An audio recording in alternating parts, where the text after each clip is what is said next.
சுவாமிமலை, திருப்பரங்குன்றம்.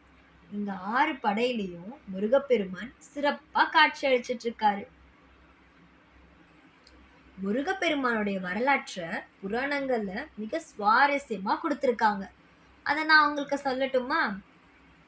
ஆ தேவர்கள் அசுரர்களால் துன்பப்பட்டப்போ, சிவபெருமானுடைய நெற்றிக்கண்ல இருந்து 6 தீப்பொறிகள வெளியிட்டாராம். அந்த 6 தீப்பொறிகளையும் வாயு பகவான் சுமந்து கொண்டு சென்று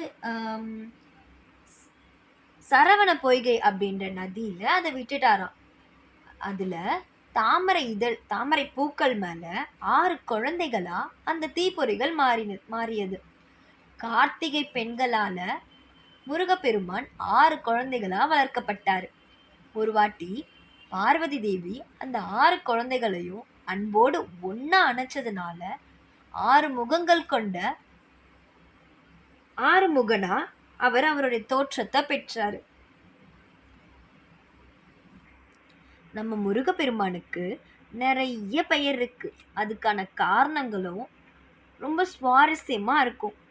அவருடைய வரலாறு மாதிரியே அவருக்கு இன்னும் நிறைய பெயர்கள் இருக்கு. கார்த்திகேயன், சுப்பிரமணியன், சண்முகன், வேலன் அப்படிலாம். கார்த்திகேயன் அப்படின்னா சரவண பொய்கை ஆற்றிலிருந்து எடுக்கப்பட்டு கார்த்திகை பெண்களால வளர்க்கப்பட்டதுனால அவரை கார்த்திகேயன்னு கூப்பிடுறாங்க. சுப்பிரமணியன் ஏன் தெரியுமா? பிரம்மச்சாரியம் மற்றும் ஞானத்தின் சின்னமாக இருக்கிறதுனால அவரை சுப்பிரமணியன்னு கூப்பிடுறாங்க. சண்முகன் 6 முகங்களை கொண்டிருக்கிறதுனால சண்முகன்னு அழைக்கப்படுறாரு.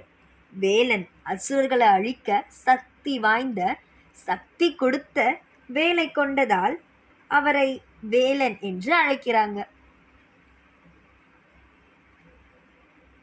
முருகப்பெருமான் குறிஞ்சி நிலத்து கடவுள், போரின் கடவுள், அன்பின் கடவுள், பக்தர்களுக்கு துன்பத்தை தொடைப்பவர் என்று போற்றப்படுகிறார். முருகப்பெருமான் 6 படை வீடுடையவர், அற்புதமாக போர் புரிபவர். போரை முடித்துவிட்டு தான் வள்ளியை திருமணமும் செஞ்சுக்கிட்டாராம்.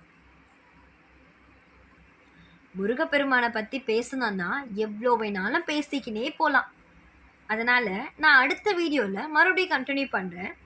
முருகப்பெருமானுடைய வரலாற்றை நம்ம தெரிஞ்சுக்கிறது அவ்வளோ பாக்கியமான விஷயம். நம்ம மனம் குளிரக்கூடிய விஷயம். அடுத்த வீடியோல பார்க்கலாம். Bye friends.